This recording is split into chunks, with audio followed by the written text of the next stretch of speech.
Izbjegla sam sve velike krize, a uspjela sam da smanjim i dozu medikamenata koje uzimam i izlazim kao jedna srećna i zadovoljna osoba.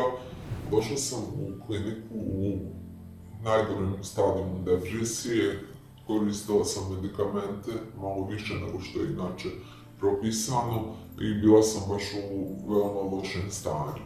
U međuvremenu metodama liječenja klinike sa mojim izlaskom izlazim kao jedna srećna i zadovoljna osoba.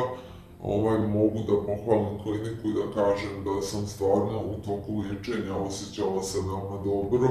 Izbjegla sam sve velike krize, a uspjela sam da smanjim i dozu medikamenata koje uzimam i da izbjegnem depresiju. Toliko od mene, hvala.